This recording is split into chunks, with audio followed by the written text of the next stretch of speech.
Tiap kali kita bicara soal kolesterol, saran yang ada selalu jangan banyak makan makanan berlemak. Tapi tunggu, makanan berlemak yang dimaksud itu apa saja?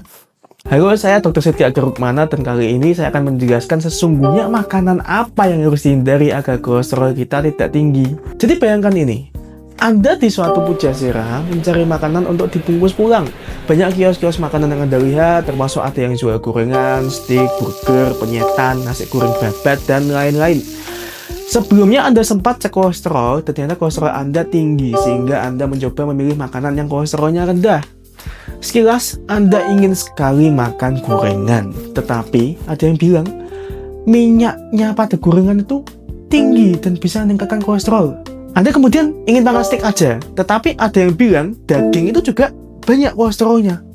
Kemudian Anda berpikir untuk makan nasi goreng babat saja, tapi ingat namanya babat itu kan juga jeruan dan katanya kolesterolnya juga tinggi. Nah, bingung, Anda berpikir untuk masak di rumah, tapi di rumah juga adanya makanan yang harus digoreng dulu, yang nanti katanya minyaknya itu kok dikatakan ada kolesterolnya juga. Lantas, apa yang harus Anda makan sekarang? Nah, mari kita mundur dan bahas dulu saja dari awal. Manusia itu sebenarnya butuh lemak, di mana lemak ini bisa didapat dari banyak sekali sumber makanan, seperti daging. Tetapi, tergantung macam lemak yang kita makan, nantinya bisa berpengaruh berbeda-beda terhadap kadar kolesterol kita. Lemak di makanan itu ada macam-macam, tetapi di video ini akan saya bahas dua macam saja, yaitu tentang lemak jenuh atau saturated fat, dan lemak tak jenuh atau unsaturated fat. Singkat saja, lemak jenuh itu adalah lemak yang bisa memadat di suhu ruangan, sementara lemak tak jenuh masih dalam bentuk cair. Ini karena mereka mempunyai struktur karbon yang berbeda. Kedua lemak ini ternyata mempunyai pengaruh berbeda terhadap tubuh kita, di mana lemak jenuh ternyata berpengaruh juga terhadap kadar kolesterol kita, di mana dia bisa meningkatkan kolesterol jahat yaitu LDL bila dikonsumsi berlebihan. Bila LDL ini terlalu tinggi, dikatakan dia berhubungan dengan penumpukan lemak di pembuluh darah kita dan bisa menyebabkan penyumbatan. Sementara lemak tak jenuh ini lebih sehat karena dia meningkatkan kolesterol baik kita yaitu HDL. Sehingga prinsipnya secara umum kita harus mengkonsumsi lebih banyak lemak tak jenuh dan menghindari lemak jenuh. Sekarang mulai jelas, berarti kita harus menghindari makanan yang mengandung lemak jenuh. Sehingga apa saja makanan yang mengandung lemak jenuh itu, saya tidak bisa ucapkan semuanya makanan yang kadar lemak jenuhnya tinggi, tapi secara umum bisa ditemukan di 3 makanan ini. Yang pertama adalah daging, lebih tepatnya daging yang berlemak. Berlemak itu maksudnya gimana, Dok? Gini, memang semua macam daging itu entah dari sapi, kambing, ayam, unggas, apapun, babi itu juga bisa, itu mengandung lemak.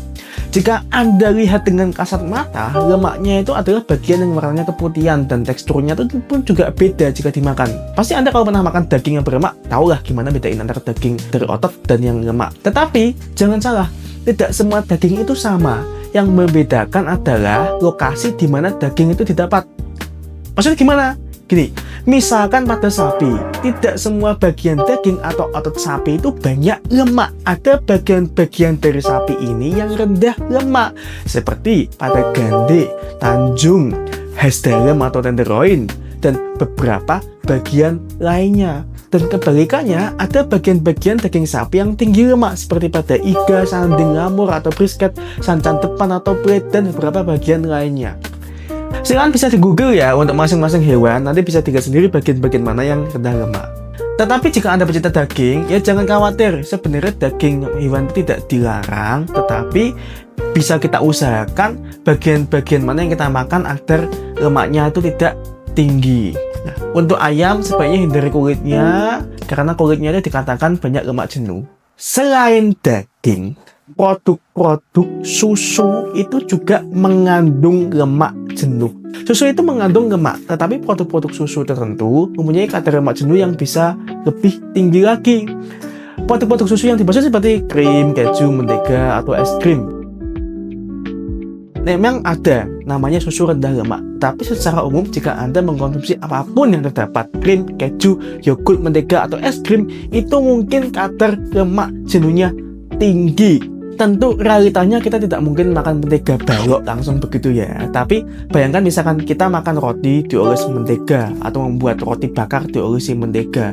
Itu juga menteganya kan akan diserap ke makanan dan dia juga akan menaikkan kadar lemak jenuhnya. Jadi perhatikan apakah makanan-makanan yang Anda makan itu mengandung produk-produk susu itu. Setelah produk susu, apalagi ya kira-kira yang mengandung banyak lemak jenuh?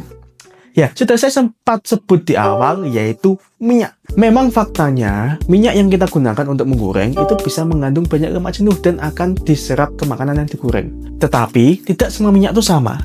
Ada minyak yang rendah lemak, ada yang tinggi lemak, beberapa macam minyak yang kadar lemak jenuhnya tinggi, itu misalkan minyak kelapa dan minyak kelapa sawit.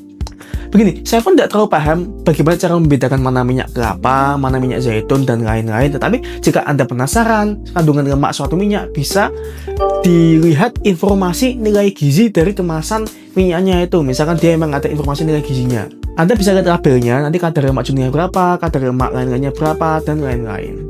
Tetapi kembali lagi, walau memang tergantung minyaknya apa, apapun yang digoreng itu tetap bisa saja kandungan lemaknya itu meningkat karena diberikan minyak. Jika misalkan Anda menggoreng dengan minyak zaitun yang lemak jenuhnya rendah, mungkin oke-oke saja. Tapi jika misalkan Anda menggoreng sesuatu dengan minyak kelapa, maka lemaknya akan terserap ke makanan dan nanti akan meningkatkan kadar lemaknya. Jadi, lebih baik jangan terlalu sering makan gorengan. Jika Anda ingin memasak, sebaiknya banyaklah masak sesuatu yang tidak harus digoreng. Nah, selain minyak dan yang lain tadi, satu hal yang cukup menarik yaitu pada jeruan.